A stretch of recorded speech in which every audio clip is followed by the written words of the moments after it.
Right, there is a fundamental difference between objects and variables.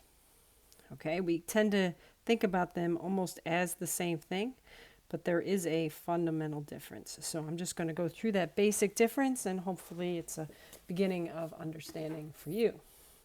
So, first is variables, which is what you know of. So, what we've used so far in this class.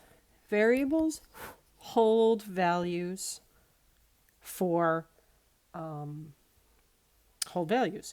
And generally, variables, we consider them just primitive types. So, variables are primitive types.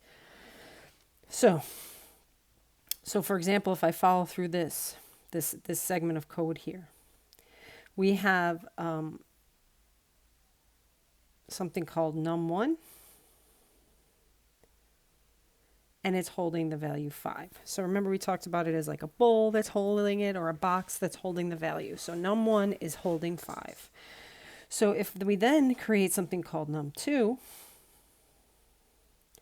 num2 does not hold num1, it holds the value that's in num1. So since num1 is 5, 5 is being stored in there. It doesn't really care where the value came from. All it really cares about is what the value is. So it's storing 5.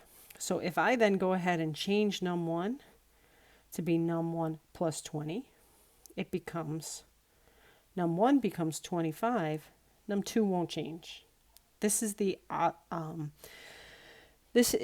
essence of a variable. It just contains a value. It's basically sitting right next to the value going, this is my value, no one else can have it. And so for this one, num1 would be 25 and num2 would be 5, and this would be the output for this. Now, objects work differently. So I created an object of type bank account. Okay, and it in essence does the exact same thing as the above one does, but you can see how objects work differently. So with bank account, I created an account, one, that has, what was this, an account number and a balance. Can you hear my son? Oh my God.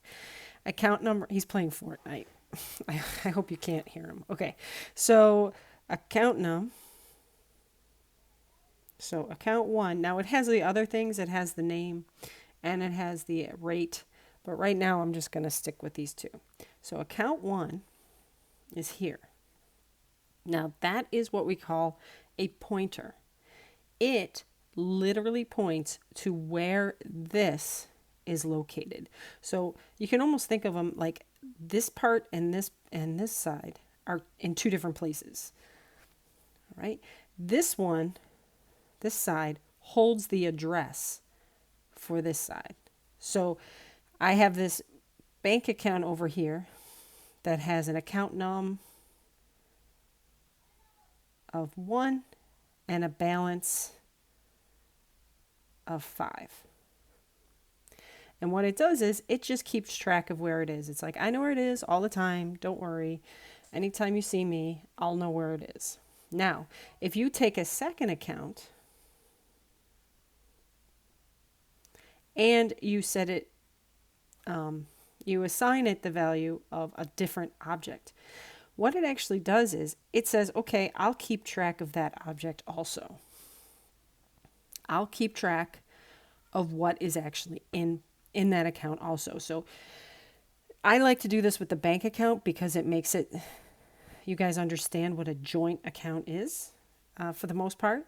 So if you have a joint account, so you get married or you know, whatever, create a joint account with someone else, if they, so say account one deposits $20, the balance for both of them is 25. It's not two separate accounts. It's one account that they both have access to. So that's the key difference between what an object is and what a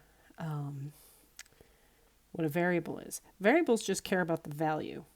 But objects, there's so much more involved. There's account numbers, there's balances, there's names, there's rate, there's all that stuff. So it just holds all that in a separate address. So this is a separate address. And every time one object is equal to it, it literally points to it, says, I know where the address is, I know where it exists. If you work on me, so if I do account1.getBalance, it's going to output 25 because that's what the balance is. And if I go to account2.balance, okay. And if you went ahead and if account 2 withdrew $10 or something, then they would both be reduced to 15 because it is now a joint account. So this is a very important concept when it comes to classes and objects. The fundamental difference between these. I hope you understand, and I hope you have a nice day.